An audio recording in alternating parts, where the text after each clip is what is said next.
வசனம். முன்னே சென்றவர்களும் பின்னே வந்தவர்களுமாகிய திரளான ஜனங்கள், தாவீதின் குமாரனுக்கு ஓசன்னா. கர்த்தரின் நாமத்தினாலே வருகிறவர் ஸ்தோத்தரிக்கப்பட்டவர், உன்னதத்திலே ஓசன்னா என்று சொல்லி ஆர்ப்பரித்தார்கள். வசனத்தின் சுருக்கமான விளக்கம். இந்த வசனம் 3 முக்கியமான கருத்துக்களை வெளிப்படுத்துகிறது. 1. தாவீதின் குமாரன். மக்கள் இயேசுவை வெறும் போதகராக மட்டும் பார்க்காமல், பழைய ஏற்பாட்டில் வாக்குத்தத்தம் பண்ணப்பட்ட மெசியா, இரட்சகர் என்று அங்கீகரித்தார்கள். 2. ஓசன்னா. இதற்கு இப்பொழுதே இரட்சியம் என்று பொருள். மக்கள் தங்கள் அரசியல் மற்றும் ஆன்மீக அடிமைத்தனத்திலிருந்து விடுதலை வேண்டி இயேசுவை நோக்கி கூச்சலிட்டனர். 3. ராஜ மரியாதை பயணம்.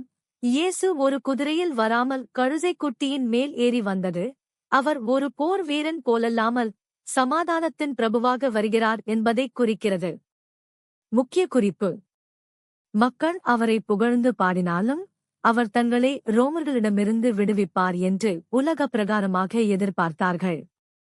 ஆனால் இயேசு நம்மை பாவத்திலிருந்து விடுவிக்கவே அந்த பயணத்தை மேற்கொண்டார்.